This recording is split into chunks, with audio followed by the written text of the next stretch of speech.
Well, welcome everyone to the afternoon portion of the 2021 SOP Symposium. I hope you've all been having a great time. I have been thoroughly enjoying myself. And we're now in the late afternoon portion of our session, and I'm here to introduce Professor Carl Bergstrom. My name is Erome, and I'm a postdoc at the College of Pharmacy, and I'm also part of the SOPS 2021 Symposium organizing committee. And today it is truly my joy and my delight to introduce Professor Bergstrom, who is a professor of biology at the University of Washington in Seattle. And he studies information, how information is processed and stored and used in the genome, but his interest is in information has a much wider scope, as you will learn today. Instead of just focusing on genomes, he also studies what he calls the science of science, how science is performed, how science is communicated among scientists, but also how that information is disseminated to the wider public. And today he's here to tell us more about that information. I encourage you to check out his website, ctbergstrom.com. And there you will find a lot of interesting things about Professor Bergstrom, including the fact that he loves birds, ravens in particular. Anyone who follows him on Twitter knows this. He is a great photographer, and he's also the co-author on at least 2 books, one on evolution and one on developing or cultivating the art of skepticism in a data-driven world, and maybe a little bit of a colorful word that I'm a little maybe too shy to say up here on stage. And you can get more information about a course that he and a colleague, Javin West, have developed on how to be a better scientist, on how to be a better communicator. So today he's going to talk to us about misinformation in the context of COVID-19. And so I'm really, really excited to hear what he has to say to us. Let me just set the groundwork here for the program. After Professor Bergstrom does the talk, we're going to have a Q&A session. So I really want to encourage you to take notes, to write down your questions, to prepare your comments. And at the end of his talk, we'll walk around with the mic, we'll pass the mic around, we'll try to get to as many of your questions as possible. So with that, Professor Bergstrom, thank you so much for joining us. We're all ears, and I'm handing the time and space over to you. Thank you. Great, thank you very much, Arome. I'm not in my usual space, so I don't have the usual microphone setup and things like that. If you have problems hearing me, please just let me know and I can adjust, and we'll work that out as we go along. Well, thank you, first of all, for the the invitation. It's an honor to be here, and I look forward to talking with you over the next hour and a half. And let's go ahead and dive right in. So, as Arome said, I've been very, very interested in information and how it spreads, and how misinformation spreads through social networks. And I've also trained as an epidemiologist. And so when COVID broke out, these 2 interests of mine came together in a rather unfortunate manner. But here we are. And so what I want to do is, I'm just going to put this window to the side, and what I want to do is tell you about that. So let's go ahead and go and do that. So I should just start out with a disclosure. I will be talking a little bit about testing, COVID testing. So I should disclose that I have a paid consulting relationship with Color Health. That's a company that provides testing services and logistical support for COVID vaccinations. So won't be talking directly about that, but because I'm mentioning these things, I just want to put that out there. But let's start out with what happened at the start of 2020. And we've known this for a long time as epidemiologists, that it was only a matter of time. Sooner or later, we were going to face a large-scale infectious disease pandemic, probably of a respiratory virus. And so last year, our luck ran out. And the COVID pandemic obviously upended everyone's lives in dramatic ways. We all had to become epidemiologists in order to figure out. I'm sorry, I'm just trying to get my screen to work properly here. In order to figure out how to make the decisions that we needed to on a daily basis to keep our families safe and to keep ourselves safe, and to plan for our future. we relied a lot on the media to help us figure out what was happening on social media, on traditional media, to try to understand all of this. And we sort of, the challenge was we were beginning with all of this scientific uncertainty. We had this virus that we knew nothing about because, and I should say autumn 2019, had a virus that's never been in humans until autumn 2019. So there was no way for us to understand how this worked in human populations. And so, immediately as we start to recognize that there's a pandemic going on, there are all of these questions that we're facing. What's the infection fatality rate? How many cases are there? How fast does it spread? What are the long-term consequences? How long does immunity last? And so forth. So all of these questions that we don't have answers to. And that creates this massive uncertainty vacuum, if you will. So massive scale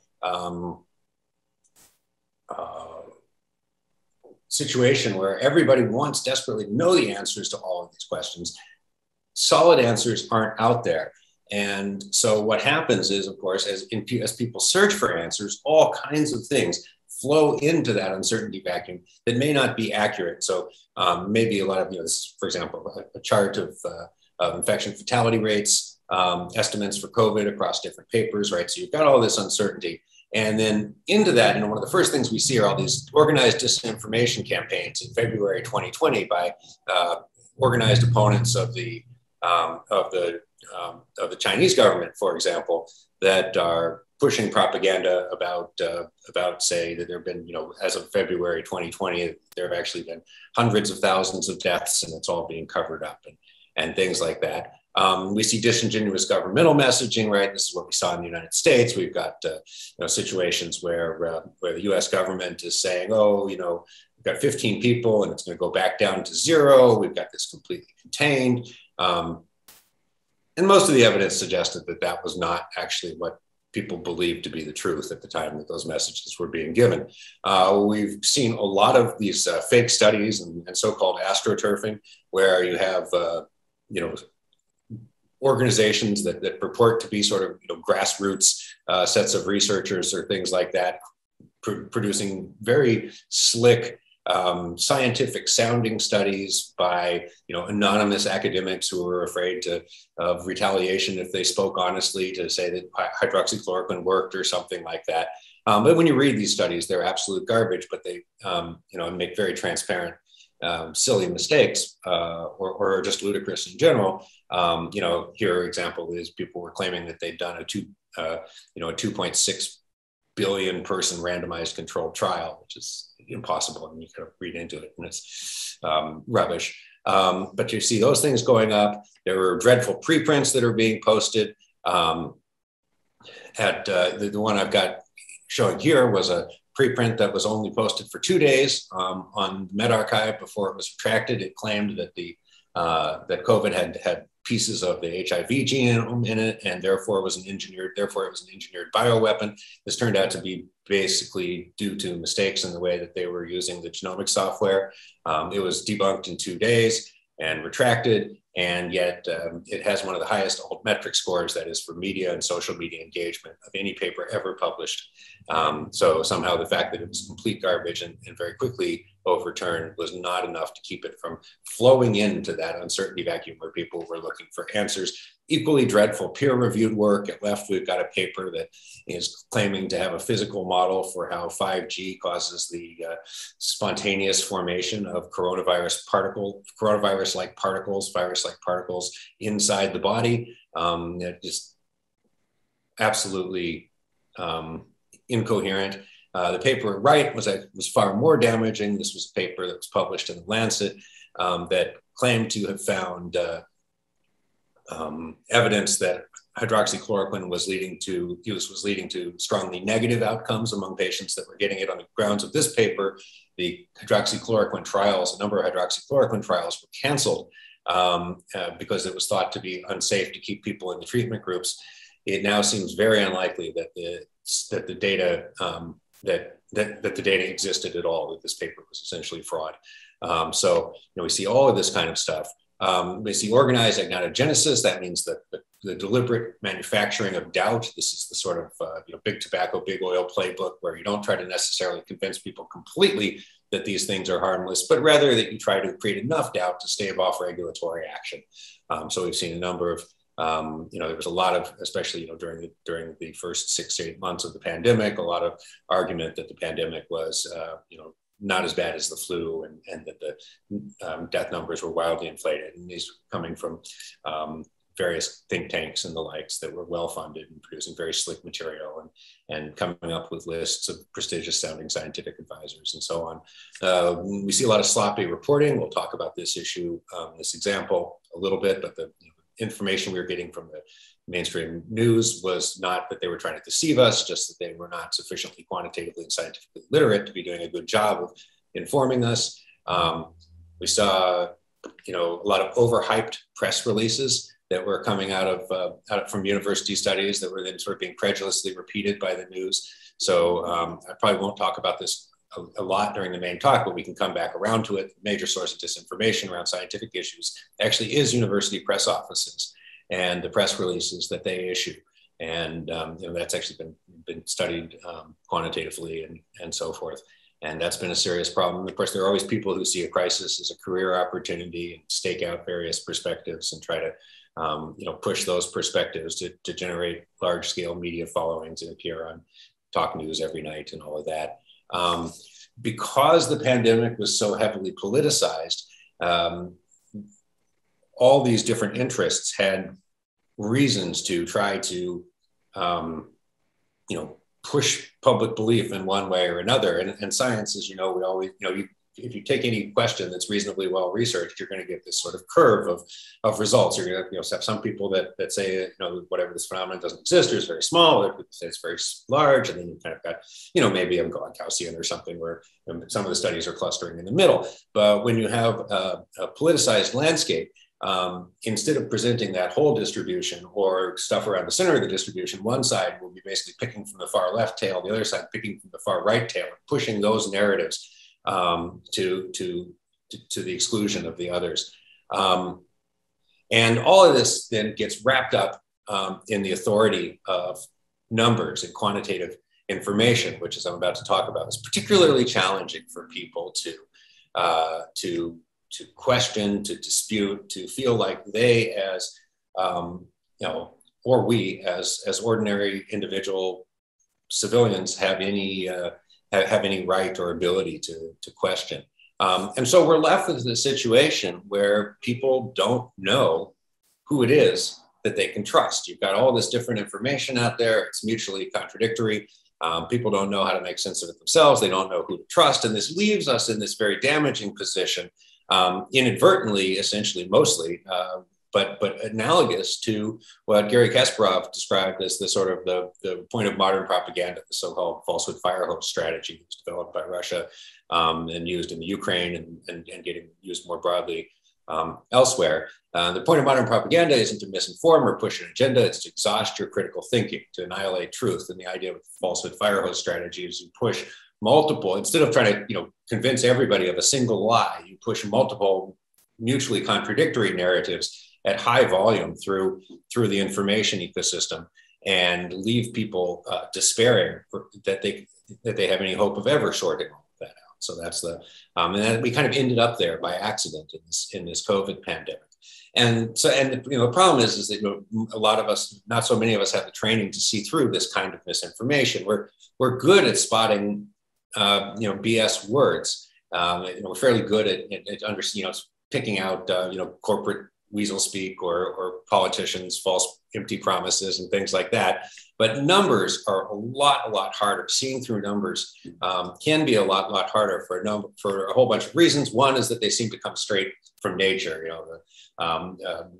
Words feel subjective and they feel like they're coming from for particular people, their opinions, their that sort of thing. Numbers feel like something that just exists out there, right? It almost has this kind of divine authority to it, because they're inevitable in a sense. Like if you measure something and you're not lying about the measurement, that's the truth. There's no room, it feels like, for questioning the same way that sort of verbal descriptions can be. And part of the reason, there are a whole bunch of reasons it feels that way, partly because they're technical and it feels difficult to question numbers and results of statistical analyses that maybe we have never learned about or never don't remember how work.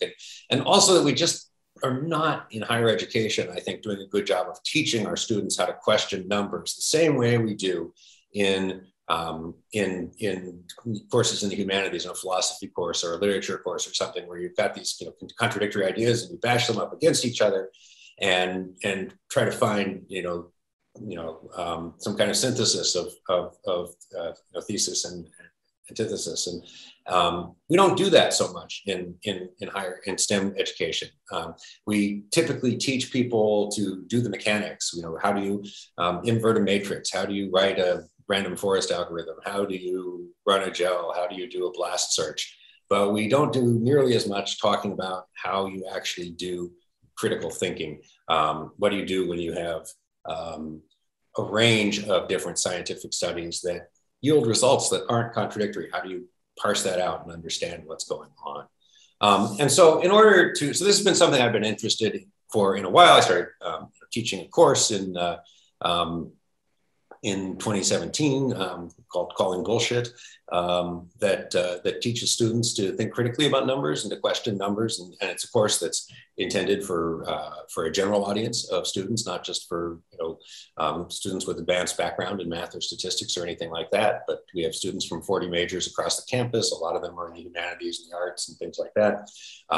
And so we're trying to show everyone that they can be empowered to do this without having this kind of fancy training. We've also been really, really interested in the ways that misinformation comes into science and sort of is perpetuated in science in ways that are sort of analogous to what we see in the social and traditional media spaces. And there's a lot of these phenomena that happen in science as well. And so I've been thinking about that a lot during the COVID pandemic. I've spent a lot of time doing public communication around COVID and COVID misinformation,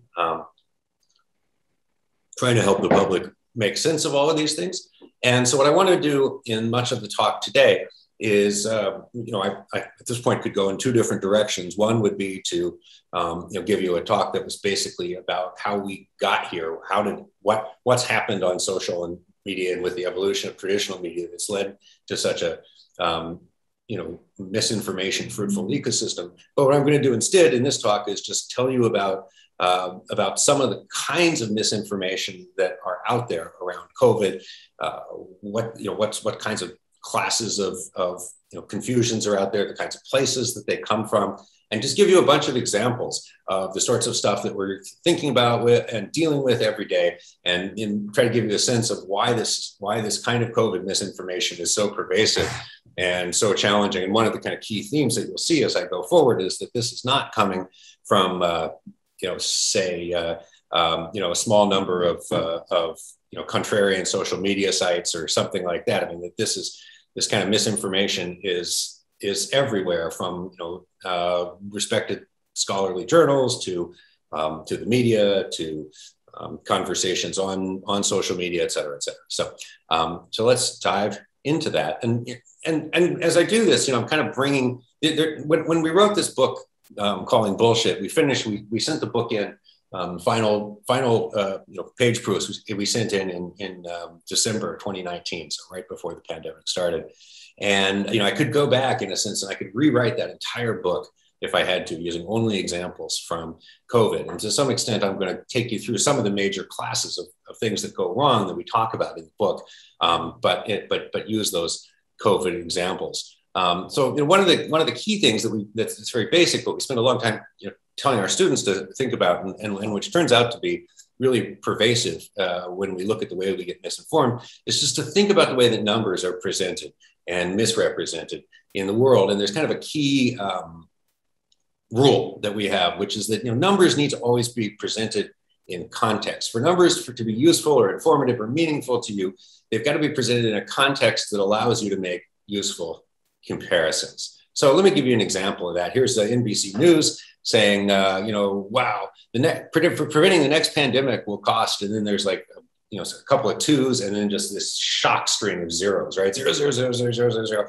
And you just look at that and you're just like, oh my God, that's so expensive. Like, look at all those zeros. And that's sort of the message they're trying to get across there. That's not presented. This number is not presented in a way that remotely allows you to make meaningful comparisons. So first of all, we'd like to know, why not write that it's $22.2 billion a year? It's much kind of hard to see how many is that millions? Is it trillions? Is it billion?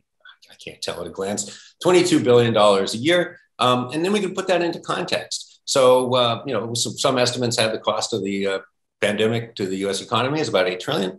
So we could spend that 22 billion a year, even if the US footed the entire world's bill for preventing the next pandemic. We could spend 22 billion a year for centuries and come out ahead.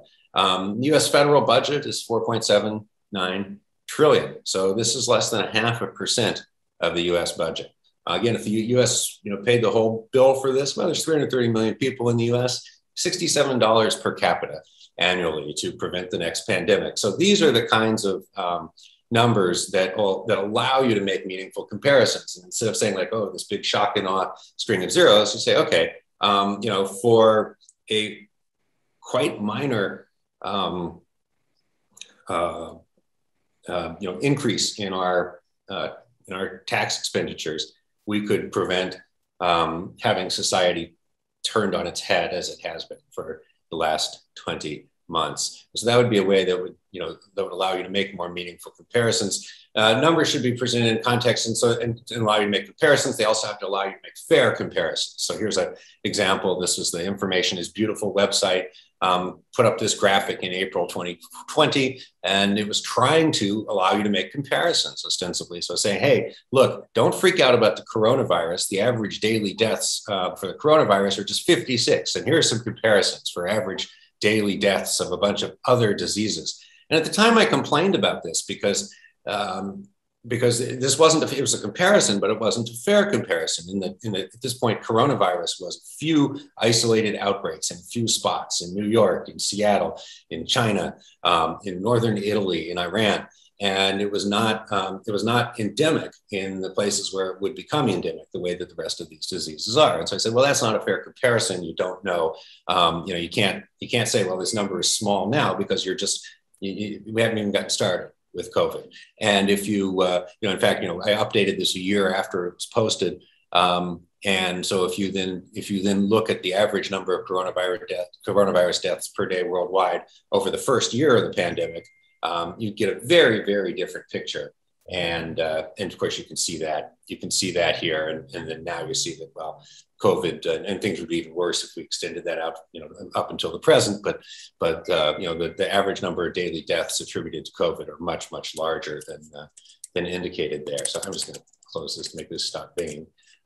There we go. Okay. So just another example of kind of that need for fair comparisons. Let me see if I can get this back. Another really interesting area that we talk about in the book that we think about, and that's really hurt us in a bunch of ways during this pandemic, is the notion of Goodhart's law and Campbell's law. And these are the sort of the effects of measures on the measures of social systems and social activities on the systems themselves. So Goodhart's law, Maryland, it was laid out kind of complicated. It's spoken as only an economist could speak it, but then anthropologist Marilyn Strathern comes back and rephrases it in this very memorable phrase: when a measure becomes a target, it ceases to be a good measure. So it doesn't measure the things that it had hoped to anymore. And that's, of course, because when a measure becomes a target for people, they can adapt their behavior to optimize that measure without necessarily doing whatever you were hoping it would do.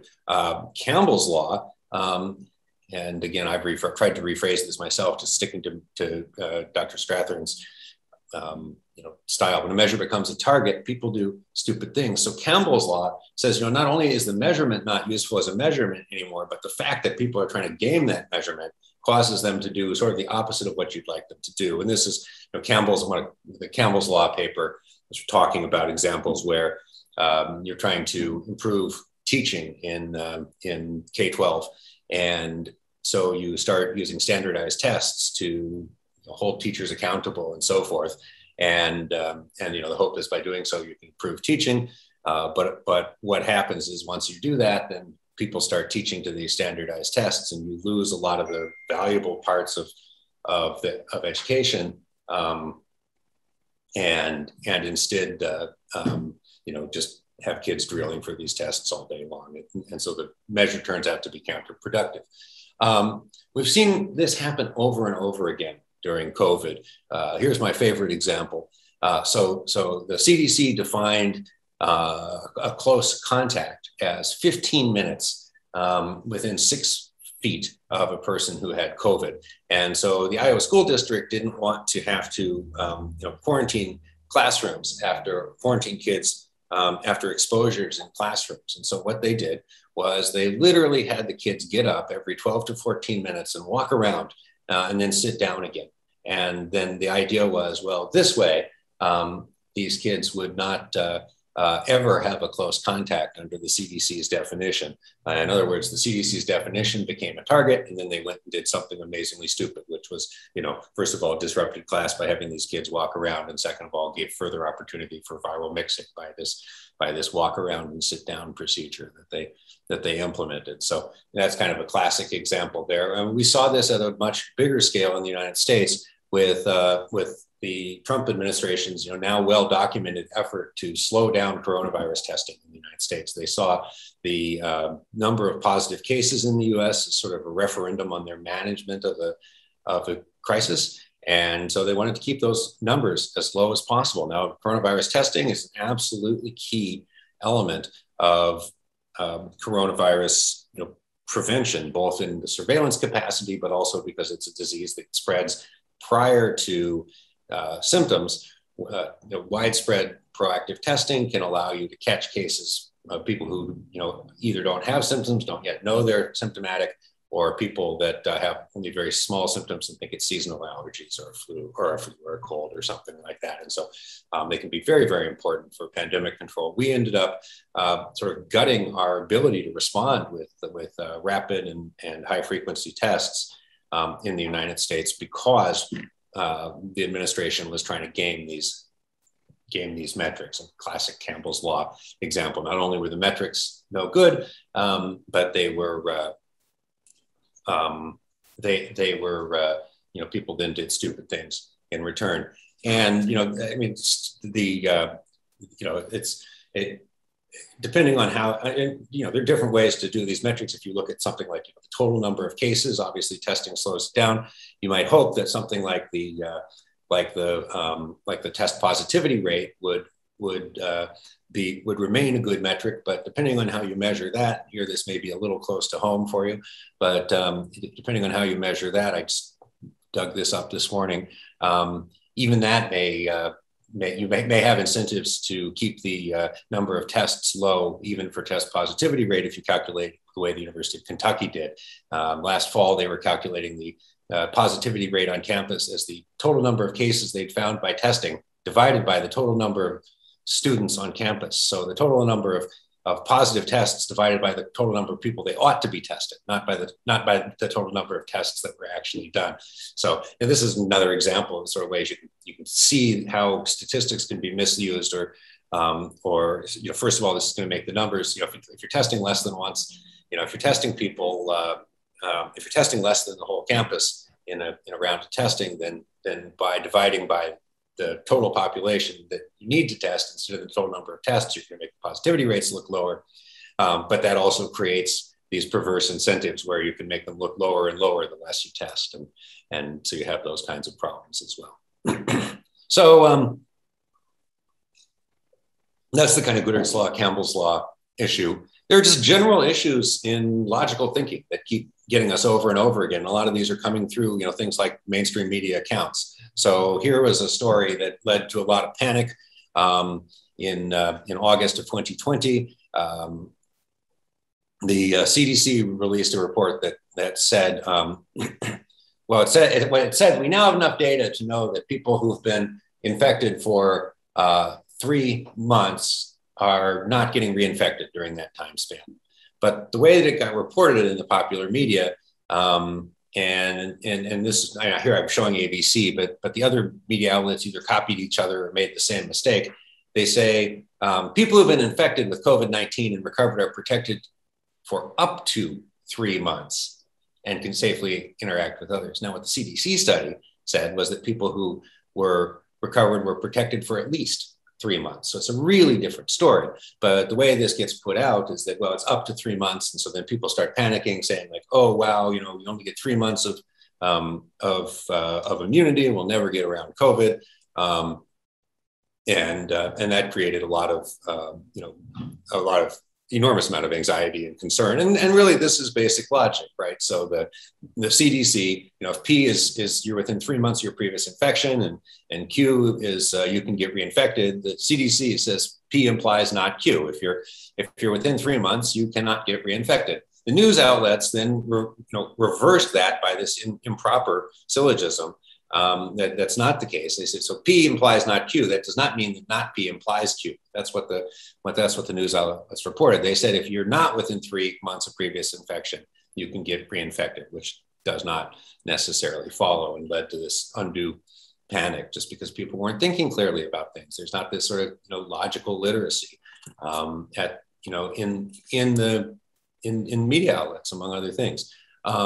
Here's another example. Stat should know better than this. This is probably the leading sort of general readership medical publication that's not designed for physicians or practitioners, but just for the general public.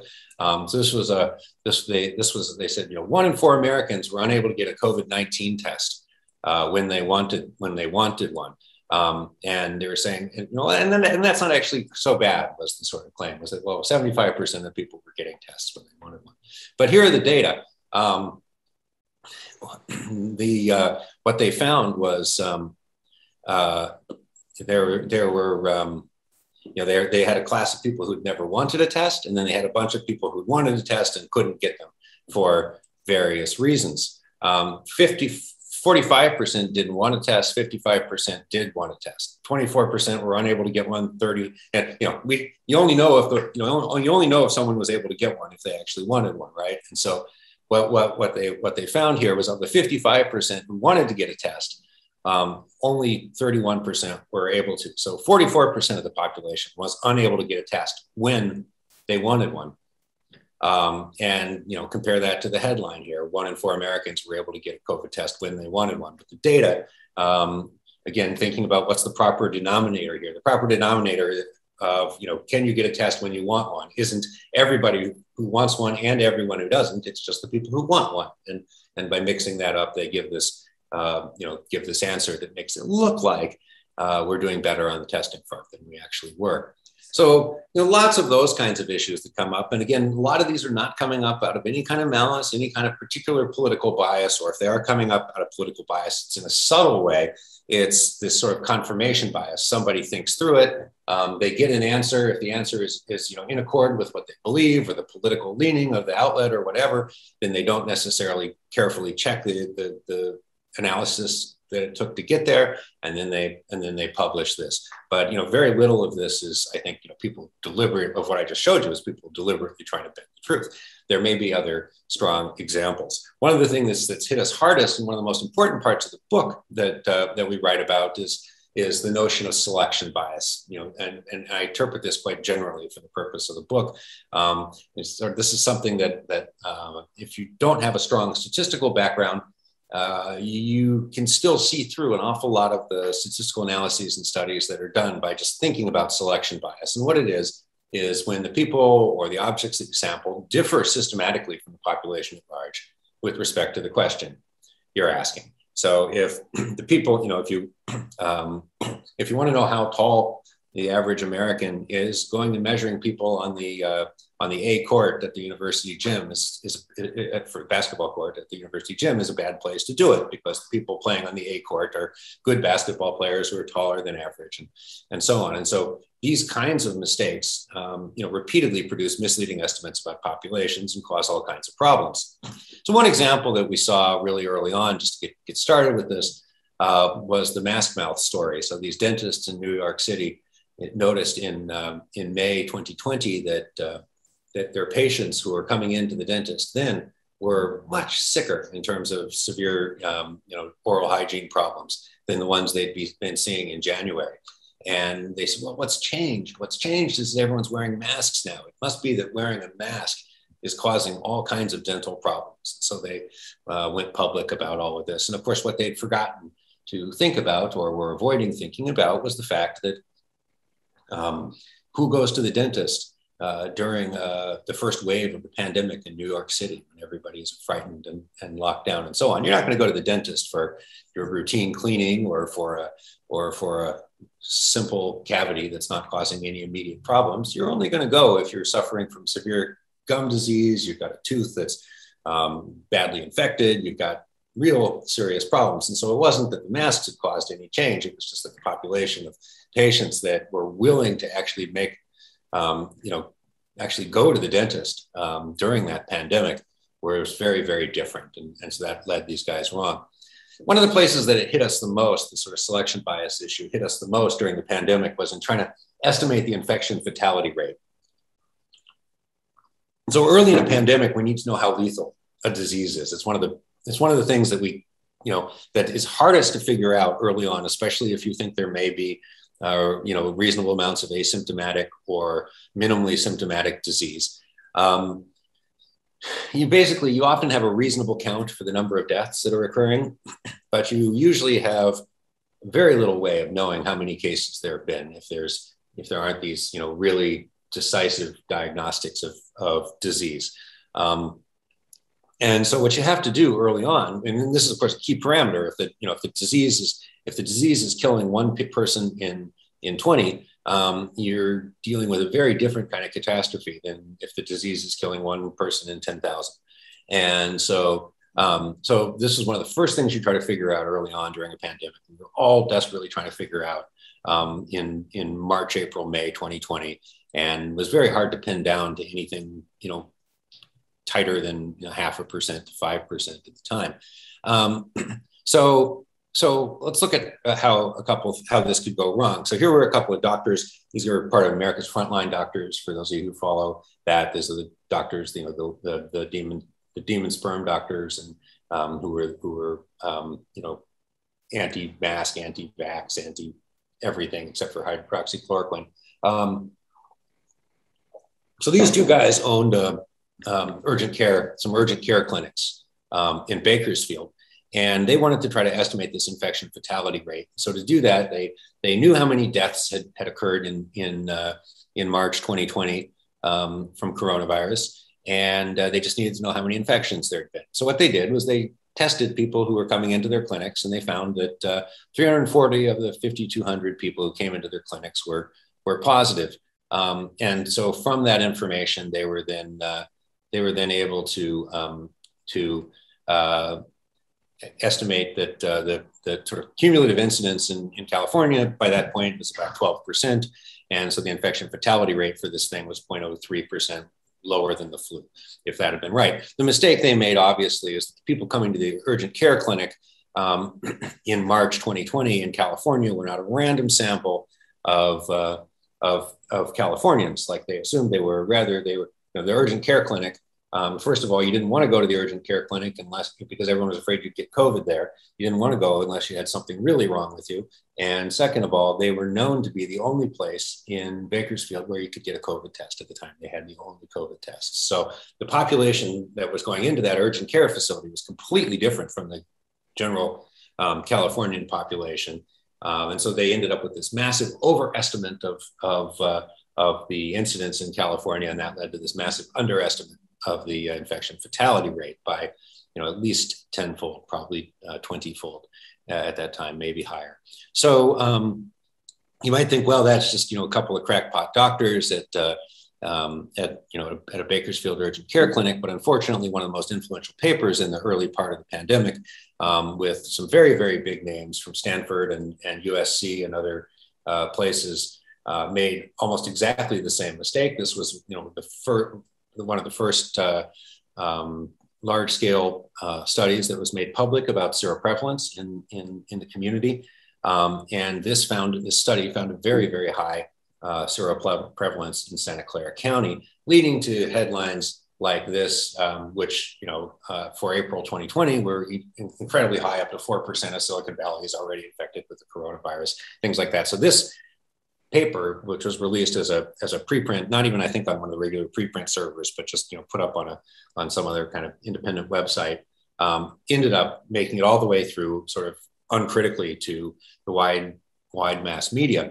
The problem was the spectacular selection bias in the way that patients were recruited for the study. There were various problems, actually. The confidence intervals included no one having been infected and things like that, which we never heard about. We only heard about the point estimate. So the way that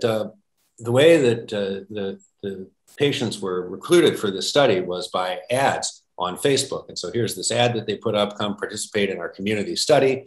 The wife of one of the investigators sent out this message to all these Facebook groups saying, oh, hey, you should come in and get tested. Why? For peace of mind. You'll know if you're immune. If you have antibodies against the virus, and this is completely false, of course, but if you have antibodies against the virus, you're free from the danger of getting sick or spreading the virus. So it's not even true, but these ads that they were recruiting on Facebook for were deliberately trying to tell people, hey, if you think you've already been infected, you should come and get tested. And so they're enriching very, very strongly for the people who've had symptoms. And so, subsequently, there are lots of, you can track down this kinds of things people were writing on social media about why they'd gone and participated in this study. And here's someone who, had lost taste of smell and lost sense of taste and smell and scratchy throat and cough after a trip. So they went in to get tested. Someone else went because they'd been sick the week before, and noted that this, the study didn't even try to correct for these, for this selection bias. They didn't try to, use the data about whether people had even had recent flu-like symptoms in that. And so the same thing happened with this study that happened with the Bakersfield doctor story, was that they ended up, because they were basically recruiting people who thought they probably had already had COVID, and only such people, essentially only such people, the study filled up extremely quickly before anyone else could get in to see it. And, who, again, in the middle of a pandemic, who drives across the Bay Area in order to get a test to see if they've had COVID? You're not going to do that unless you think you've had COVID, and it's made worse if someone assures you that, if it turns out you've had it, then you don't have to worry anymore and you won't transmit it, and so on. So they ended up with this highly biased sample, and then ended up with these ridiculously low estimates of infection fatality rate that were below 0.1%, which were off, probably at that time off probably by an order of magnitude. So the thing is when you read a paper, even if you're not going through the statistical methodology in a lot of details, you can look at just the method section to see how the subjects were included. And this is something I do every single paper I'm looking at, right? And what you're looking for is not what you see, but what you don't see. Like, what's being obscured? What part of the sample is being missed?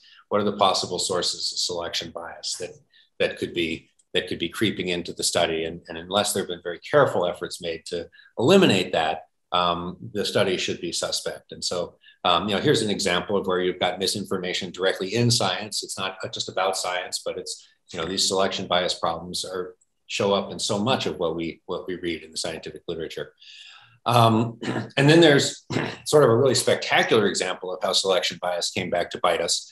The most spectacular example, in my opinion, and this is how we managed to miss for 6 weeks that the disease was circulating widely in the United States. So March 4th, California officially saw its first day with 10 new COVID infections.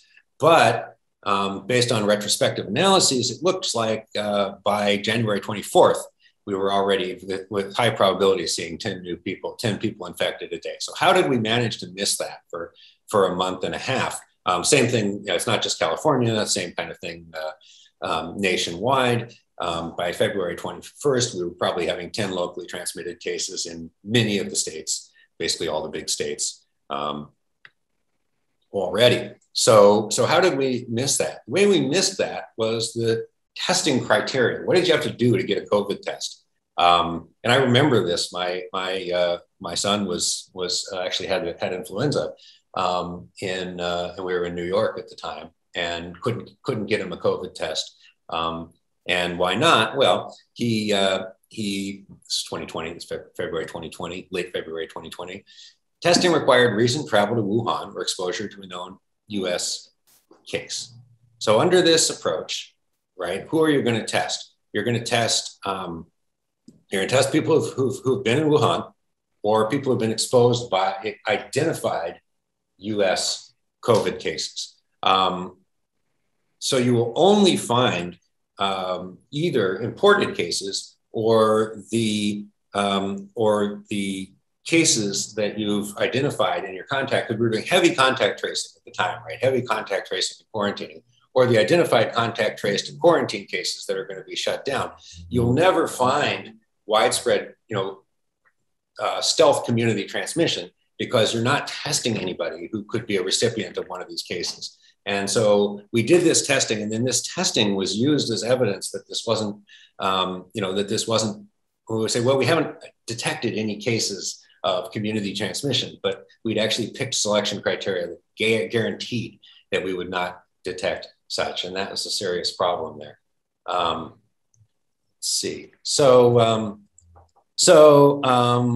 Let's see. So, we see this kind of selection bias stuff all the time. Here's an example from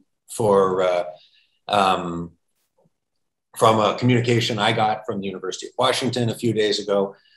So supposedly we have a mask mandate in place. We have a mask mandate in place, and supposedly we have a vaccination mandate in place. But there were two problems at the time this email was sent out. One of them was that the mask mandate was honor system. So the vaccine mandate was honor system.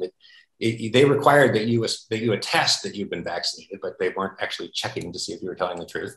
And then the other problem was that this wasn't going to be enforced, and it still isn't going to be enforced until January 2021, after the Delta wave is over. So not a whole lot of point to that. Anyway, we get this email from our president, all the faculty do, that says we're encouraged by the fact that the number of community members who report being fully vaccinated, with vaccination rates well above 90% for students and personnel, have completed this attestation process.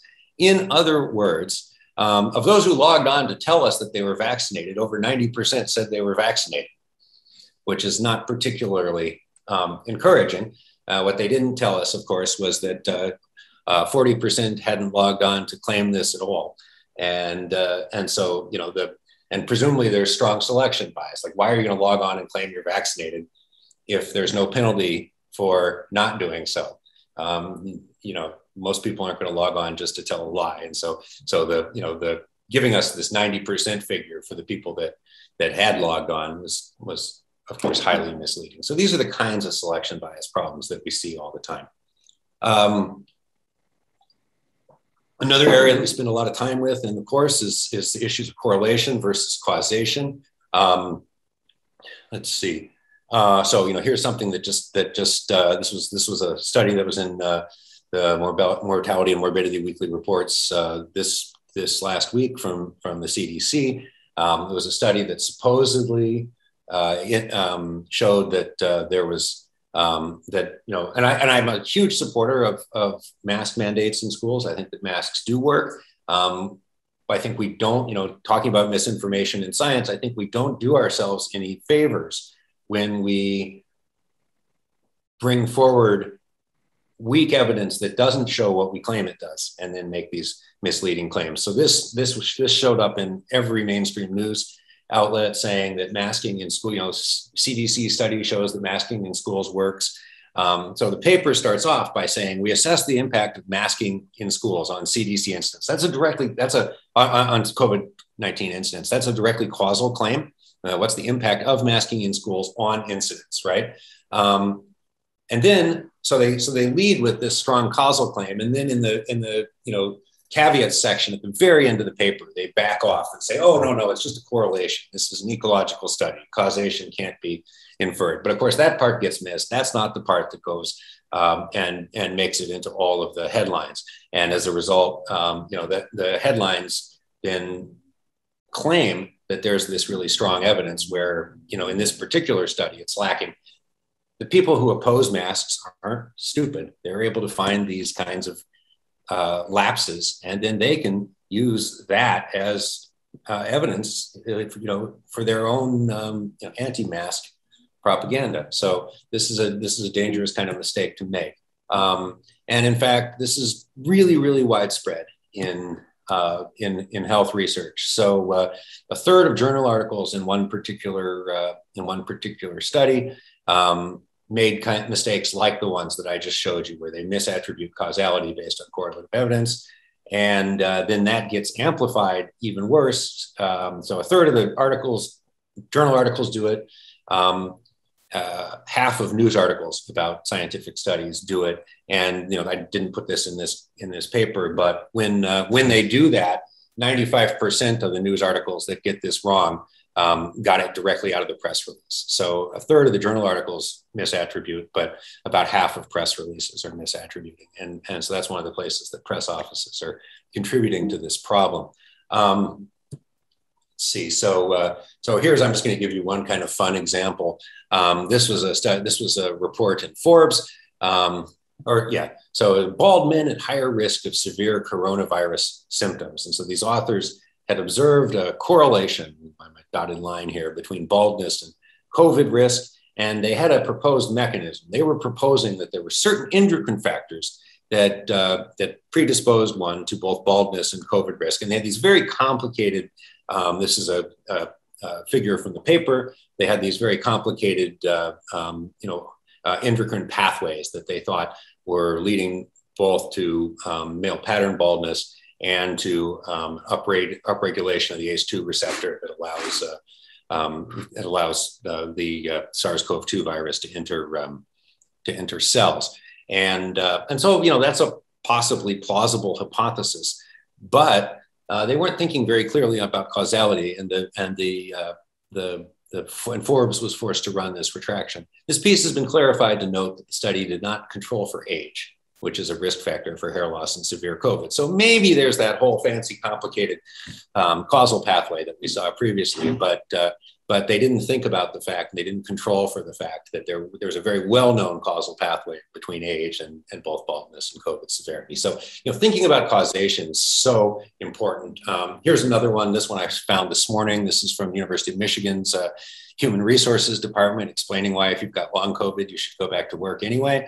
So the manager of their human resources work program, who of course reports directly to the financial officer, says he has this whole little article about why you need to start going back to work if you've got long COVID or things like that.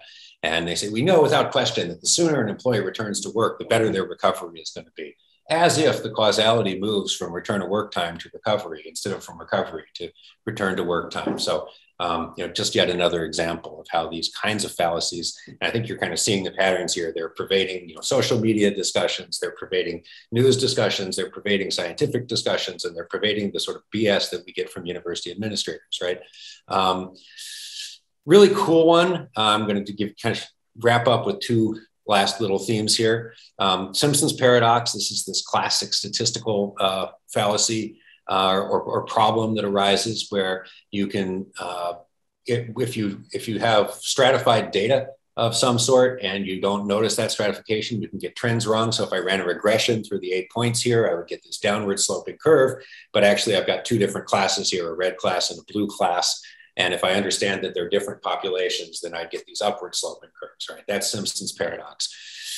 It's one of these things you teach in statistics classes, and one of these things that I had thought was fairly rare, but so cool that it always gets taught. And then the reason we always use the same examples, the Berkeley graduate school admission rates by gender, that kind of thing, is because this isn't so common in the wild.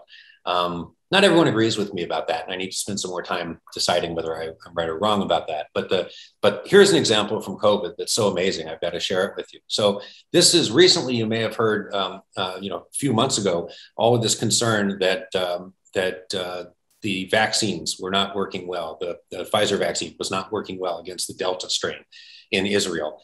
And so the aggregate data, and this may have even been partly responsible for Biden's announcement that we would have widespread boosters here in the United States. So the aggregate data out of Israel suggested that the vaccine only had about 67% efficacy versus severe disease. So it only, in other words, it only reduces your chance of getting disease.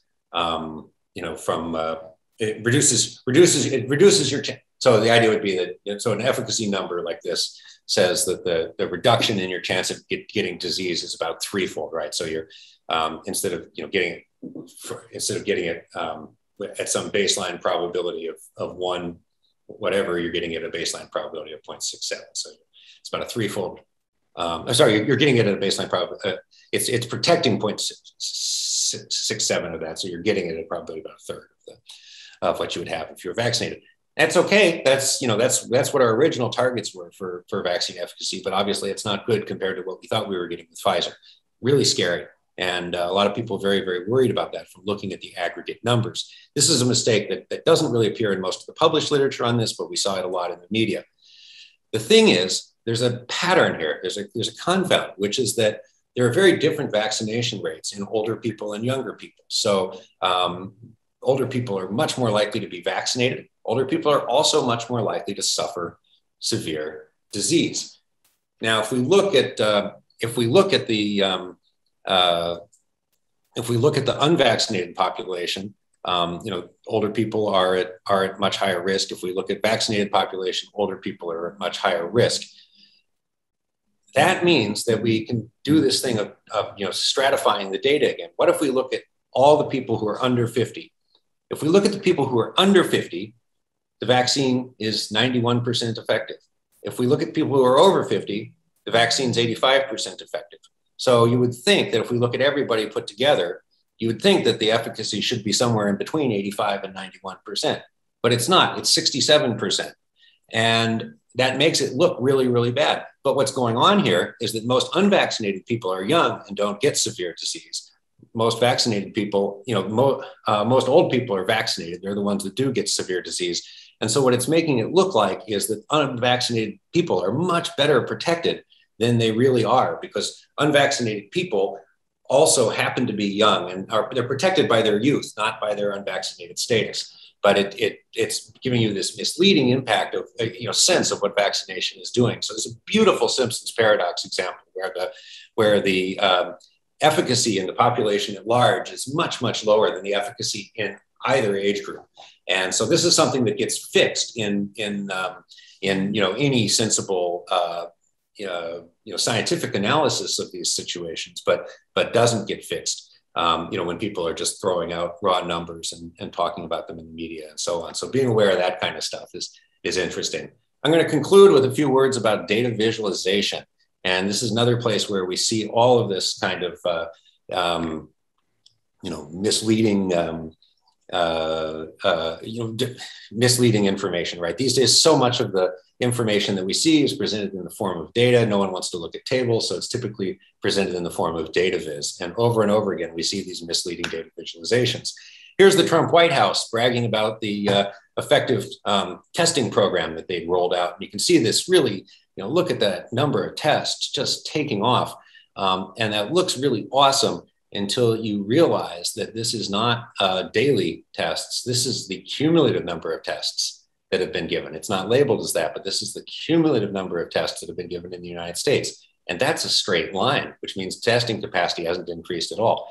This is, it's the same trick that Tim Cook did famously in an Apple shareholders meeting. He showed cumulative sales for the iPhone because iPhone sales were actually dropping, but with cumulative sales, it covered that up. So this was one example of that kind of thing. Here was a scientific paper that tried to claim that COVID was causing lots of risks among even people below the age of 44. And you look at this and it says, wow, look at that. Like, here's these different age groups. And yeah, people of the age 44 are being, they're not dying as much, but they're being hospitalized as much as people above age 44. But the thing is, look at this, the bins are different. These are 10-year bins. This is a 25-year bin. And so again, the data, the numbers may be exactly right, but it gives you a really misleading impression when you look at it. So that's this, this bin size issue there. This one ran in the New York Times recently. This was just an example of the kind of silly ways that data can mislead. So this is and it's also an example of a rule we teach, which is just using kind of your intuition about patterns that look too strong to be real. They probably are. So this is the fraction of adults that would definitely or probably get vaccinated. So these dark ones are people that definitely get vaccinated, light ones want people that aren't. And this is county by county data. But if you look at this, you'll notice these just remarkably strong effects of state boundaries. And you think, like, why would that possibly be? And it turns out that even though they've plotted these data at the county level, what they've actually done, the survey has been run at the state level, and then they've tried to interpolate using demographic factors at the county level. So what you're actually seeing here is mostly the effect of their state by state survey with some sort of noise thrown onto it at the county level. But it's a really misleading graph because it makes you think that this is county level data when in fact it absolutely isn't, and clearly the interpolation isn't any good given the remarkable strength of county borders in the thing. The funny thing about this story, I complained about this, and the funny thing about this story was that that was the least of my problems. It turned out that the New York Times had screwed up and double counted the people who were very hesitant. So what they did is the number of vaccine hesitant people here, they said, were the number of people that were very hesitant plus the number of people that were hesitant. But the hesitant scores that they were working from included the very hesitant classes. And so they were effectively double counting those who were vaccine very hesitant. And so the entire graph has the effect of making Americans look about 10% more vaccine hesitant than they really are. And I think the point of this, is that even, New York Times runs one of the tightest ships in terms of data graphics and all that. They're very good. They've got a large team of people. Even these sources, when it comes down to it, we're getting misinformation inadvertently through sources like this. And if they're messing that up, I mean, you're pretty much guaranteed that most other outlets are making a comparable number of mistakes. This was a kind of interesting one. This was Georgia talking about their this is from 2020, talking about case rates. And if you look at these two maps, it looks like sorry, I have to move this around. It looks like over a 2-week period, you don't have a significant or substantial increase in cases in Georgia, which would be really good news. But what's happened here is that the bins have changed. So the red bin has a lower bound of 2,900 cases here and of 3,800 cases here. So the whole scale has changed, making the map look approximately the same, even though things have got substantially worse. And a lot of people got upset about this. And they said, well, Georgia is so awful, they're covering this up. And I think for something like this, it's important to invoke what's known as Hanlon's razor. Hanlon's razor is the idea that never ascribe to malice what can be adequately explained by incompetence. And to that, I would add never ascribe to incompetence what could be an understandable mistake. And I think what happened here is that these software packages, these cartographic software packages automatically scale the bins. And so when someone put this together, they were just using the auto scalings. They hadn't really, expected people to necessarily be comparing one day against the next and using that as an indicator of how bad things were. It was more meant to be a comparison of the relative badness in different communities. And so they just went with the defaults in this plotting program, and they ended up with this graph that tells a misleading story. So I mean, it's important to understand that not all of these, and I think that's one of the themes of the talk, is that there's a ton of misinformation out there. I could have talked a lot more about all the deliberately planted stuff. I've been trying to talk about the stuff that gets in there by accident. This one was an amazing one. So here's CNBC with this, and then later picked up by Trump. So CNBC says much better than expected J-shaped recovery from in terms of job losses. So things are going along like this for jobs, and then we plummet, and then look at that, we're right back up to where we want to be. Wow, what a great story for America, right? Well, the problem is that what they've plotted here is the derivative. So we're going along okay, then we have huge losses and a minor gain. And so Trump tells this story too. And so here was my, sort of analogy: the Mariners mounting the extraordinary ninth inning comeback. They're going along flat. Scores are tied through the sixth. Mariners are down 5. Give up 5 runs to the Tigers in the fifth. Give up 4 runs to the Tigers in the fourth. Pick up 1 extra run in the ninth. And if you graph it this way, you'd think the Mariners won the game, but actually, of course, they got beat quite badly. So these are sort of the ways that, again, data graphics can mislead. Let's see, how are we?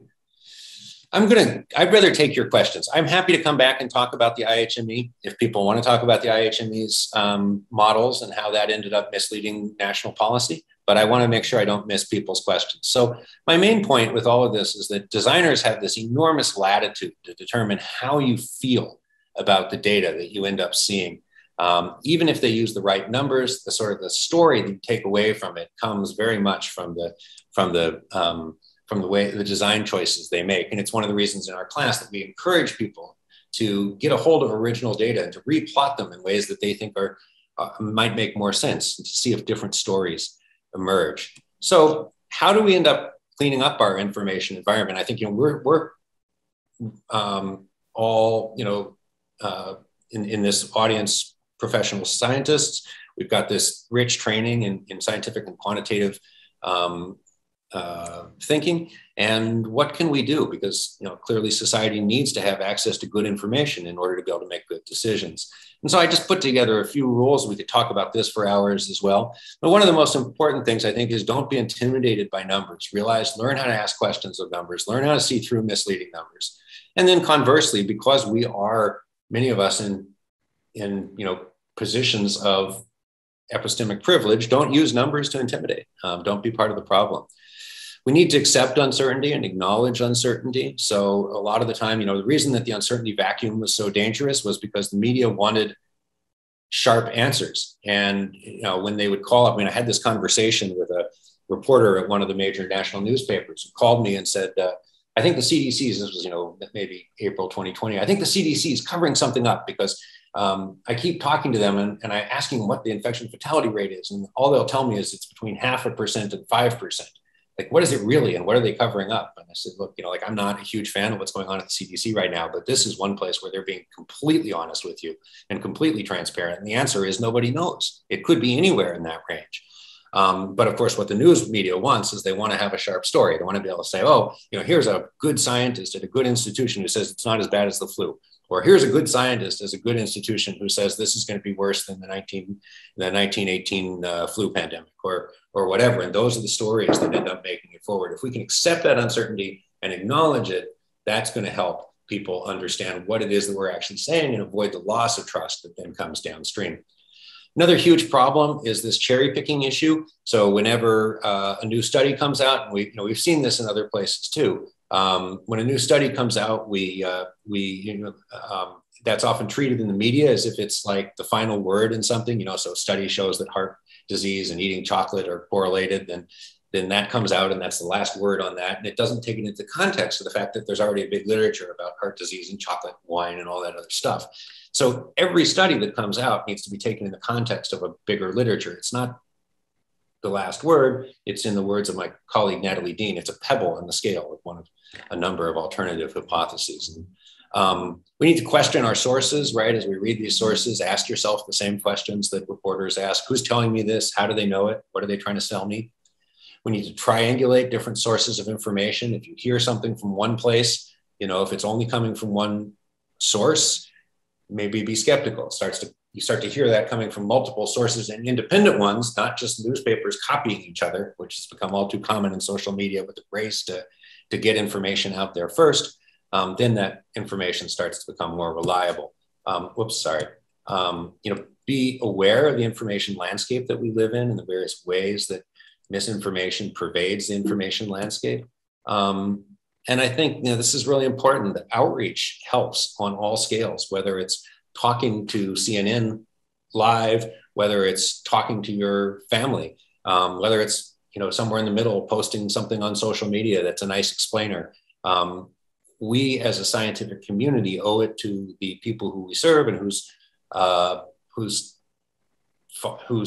tax revenues to some large degree support our enterprise to bring what we know and how we have learned in our training and understanding and analyzing these problems back to them. So, I urge people to, especially for crises like this, but for everything else you're doing, don't feel like outreach has to start at some grand scale. Remember that the little conversations as well count as outreach. They're important in terms, maybe you can't put them on your CV, but they, taken together in the aggregate, they change the way we think about things as a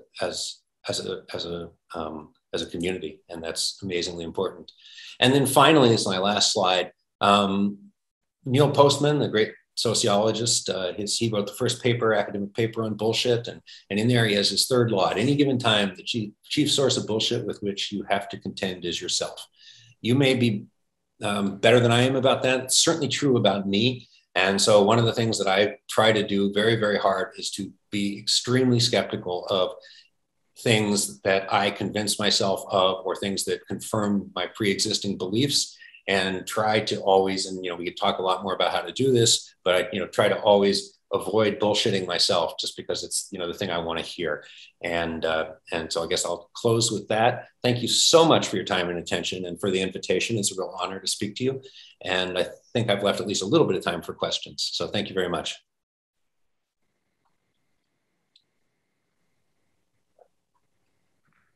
Well, thank you so much, Professor Bergstrom. Thank you. We appreciate it. Who knew that this would also be a nice sort of slideshow of his photographs? So now you all believe me when I tell you to go to his website and check out the photography bit there. So I just want to reassure everyone that I got a very enthusiastic response from Professor Bergstrom when we asked him to be our keynote. So he's very excited to take your questions. I felt very happy to be a postdoc. You don't really get nice emails a lot of times, but so just want to encourage everyone to ask questions. Does anyone have a question? Yes.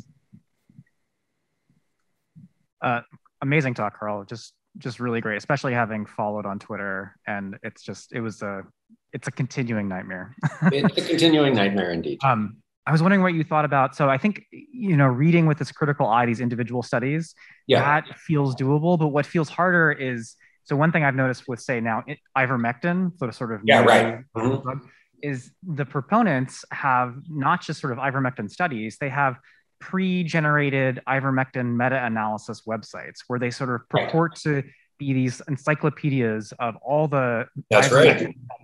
And so I wonder, if you had thoughts about how to navigate that. How do you a lot of thoughts. You know that. This is fascinating, actually, and it's kind of one of the ongoing mysteries for me that I don't have completely worked out. So I showed you very early on in the slideshow, I was talking about astroturfing. I showed you a hydrochloroquine website. It turns out that hydrochloroquine website is made by the same people who now run the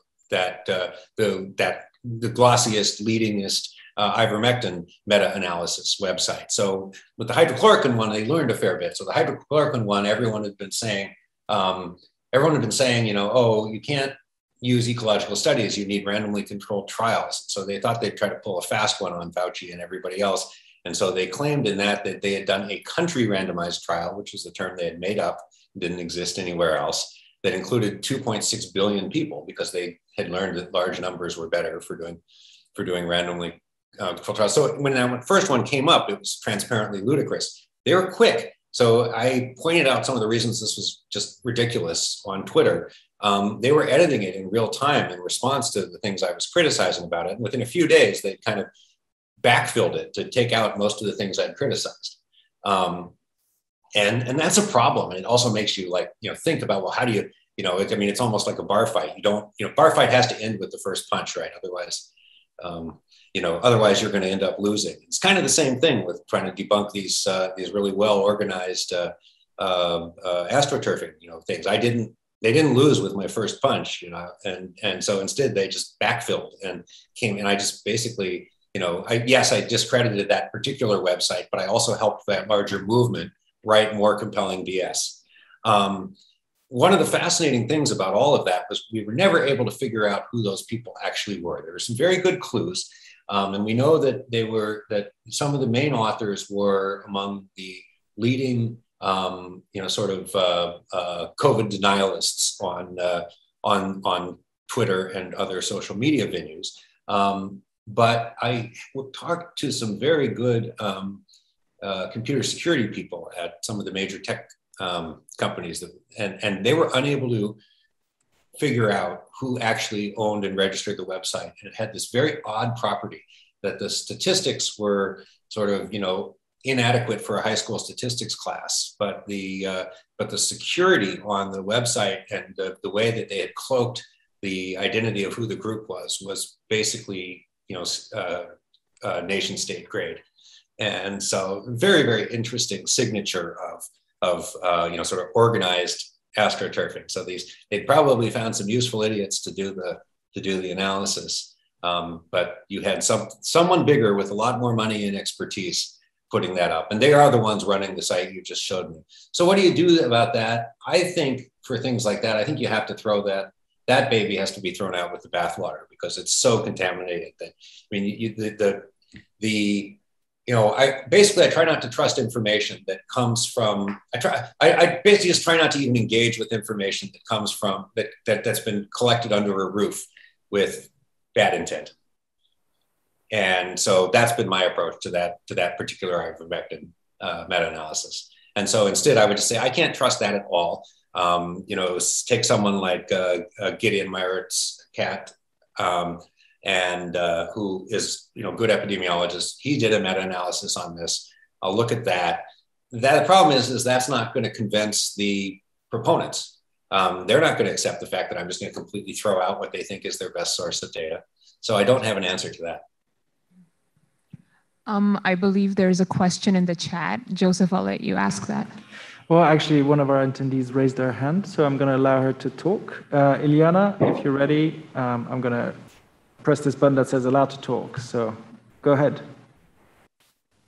Yes, hello? Hi. Yes, we can hear you. Hi. Thank you very much for this very nice presentation, very nice talk. Thank you. I was wondering, because I worked a little bit on the COVID stuff, you have talked about the case fatality rate. A question and an observation, actually.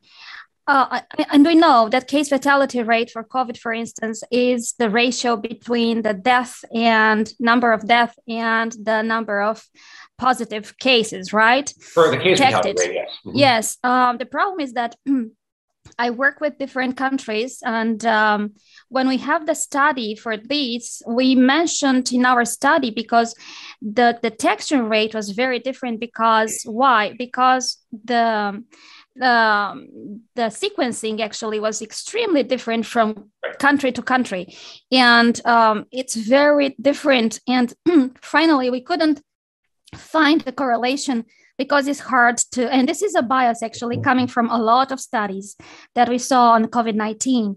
So this is a very important point that you pointed out.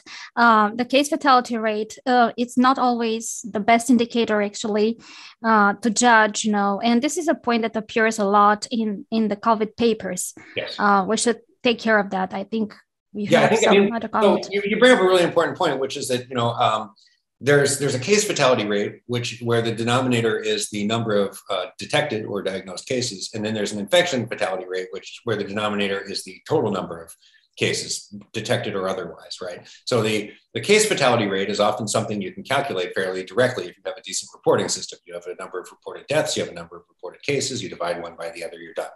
Problem is, as you point out, it's got these huge biases. What we really want to know is that infection fatality rate, which shouldn't be dependent on, say the diagnostic technology being used in different places, because something goes into the denominator whether it was detected or not.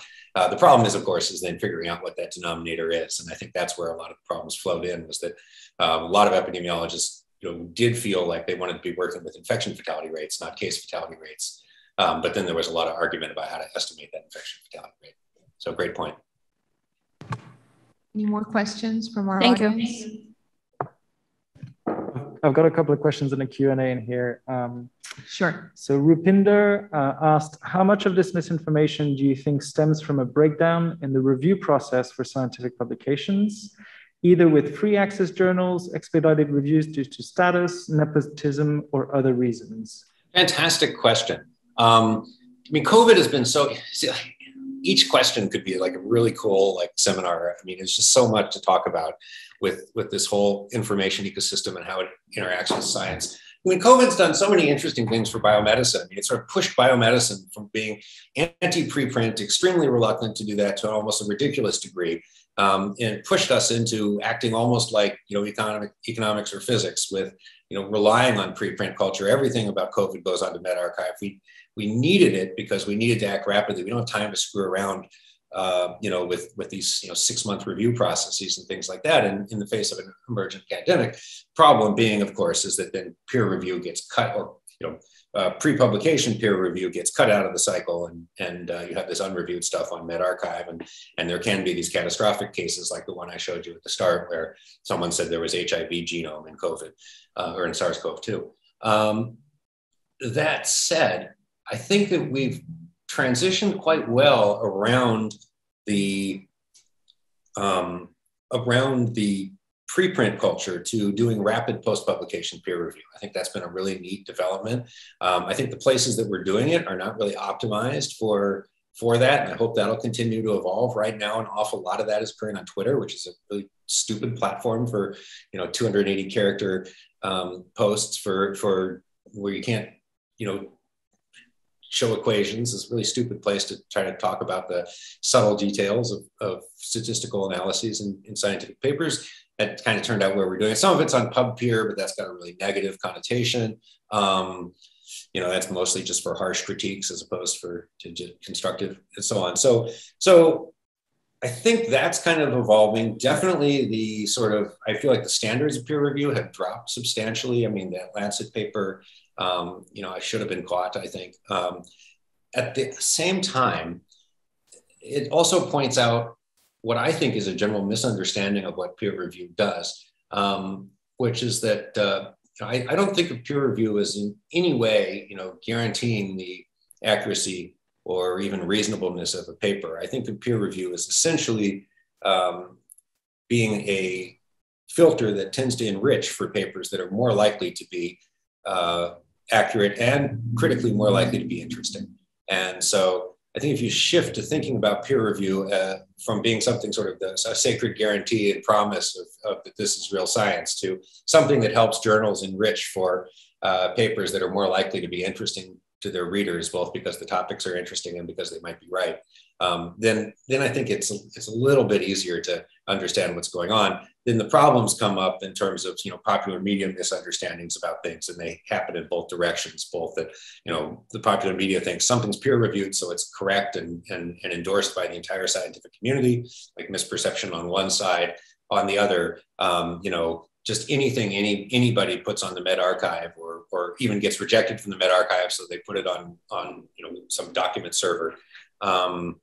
If it's been written in LaTeX, then they can treat it as if it's real science. And so, like, you know, sort of coming to and not looking at the rapid post-publication peer review. So I think there's a process where we as scientists have to adapt to this. The media has to adapt to the way that we're changing so fast in real time, which is tricky. You know, the single biggest thing I want to see the media do, and this is where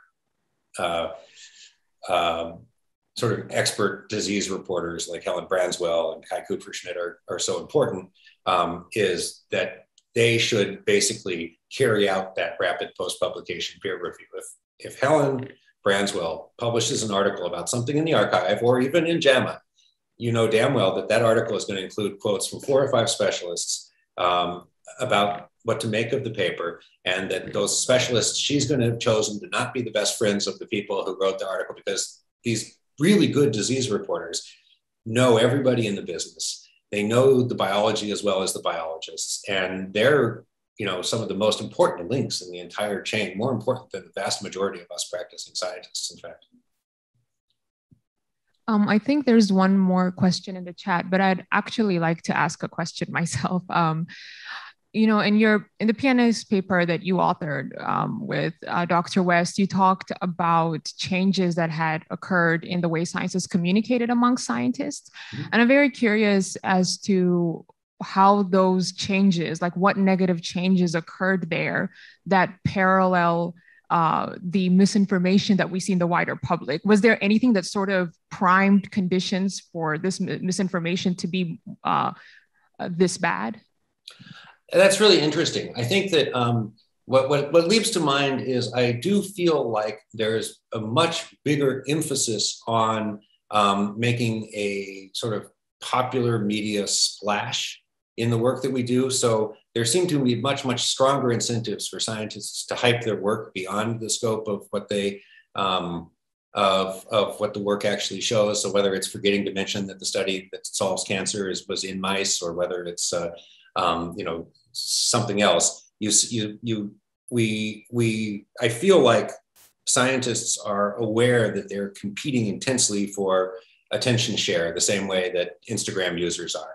And exactly why that is, I don't completely understand. Some of it, there was a aggressive, but I think interesting article called the Rise of Sugar Daddy Science. So some of it was that the claim in that article was that as the national funding infrastructure has backed away, scientists more and more have to cater to the whims of a few rich individuals who are doing so-called philanthropic funding, and they are usually interested in things that are a different kind of research than what the NIH might fund. It might be sexier, it might be flashier, it might be whatever. So that may be some of what's going on. I think in general, science has been radically changed by the fact that over the last 20 to 30 years, by the ease with which we can do bibliometric comparisons among scientists. So 30 years ago, if I wanted to rank two incoming job candidates in terms of, say, what their publication impact, what the impact of their publications was, it would be a pain to even figure out what they were unless I had their CVs. I would have to spend hours with the paper copies of the what the journal citation reports and the Web of Science used to come on paper, right? It would take up a whole wall of the library, and it would take me hours to figure out how many people had cited a single article. So the idea of like comparing, like how many times had someone been cited, or what was their H index or something like that, we had no way of doing that 30 years ago. Now it's trivial. You can do it instantly on these machines. It's always easier to count than to read. And I think that as quantification becomes easier and easier, we rely on it more and more. That allows, Goodhart's law to kick in. So these metrics are no longer good, but it even allows Campbell's law to kick in. And my colleague, Jevin West, who wrote that paper with me, said in a decade ago, he said, the worst thing that a bad, scholarly performance metric can do is not to get the wrong answer. It's to encourage the wrong science. And so I think that's another contributor. Thank you so much. I think we have time for one more question. If not from the audience, is there a question in the chat? Joseph? Eliana's got her hand raised. Eliana, I believe you can unmute yourself again and ask your question. Yes, do you hear me? Yes. Okay. So just one question, short question. Mm-hmm. I didn't see your presentation from the very first moments. Mm-hmm. But I have just a short question. Are you for an open science? Yes. Sure. Can you tell us why exactly are you for that? What do you mean by open? Or let's say open access, not open science, open access publication, because it's a difference there. I've been a heavy proponent of open access publication since actually around 2000. My optimism around it has decreased substantially for a bunch of complicated reasons that would be an hour-long seminar. I do think that in general, this would be a really long, there's no way to answer this quickly and concisely. I did about 5 years of economic modeling in the scientific publication industry from about 2000 to 2005. And for some reasons that are somewhat complicated, I do think that open access publishing, in addition to having these sort of values of making science universally available to the people that fund it, also create market incentives that will keep prices down overall. If I'm a publisher, if I'm a library and I want to have a good library collection, I need to subscribe to both Nature and Science. If I'm an author and I want to publish a high-profile paper, I'd be happy to publish twice in Nature, twice in Science, or once in each. So in one case, you have the other library trying to acquire essentially complementary goods over which there are publisher monopolies, papers that have already been published. In the other case, you have authors trying to purchase substitutable goods, namely slots in journals over which there are not monopolies. And so the basics of pricing should keep things down. Now, there are a whole bunch of complicated reasons why that hasn't worked out as well as I had hoped or expected. But yeah, that would be another seminar. Well, if you would all please join me in thanking Professor Bergstrom one more time. Thank you all very, very much. It was really a treat. I'm sorry I couldn't be there in person. This is the first Skype talk I've done to an in-person audience. And I appreciate your patience sitting and watching a talking head on video after 2 years of doing that. So I'm sorry that this lecture had to be that way, and thank you for putting up with it. Thank you again. Thank you. So this concludes the this portion of our talk, and I believe Joseph is going to come up and make some closing remarks. Thank you once again, Professor Bergstrom. You're free to head out. Thank you. Take care, everyone. And yes, be well. Bye-bye.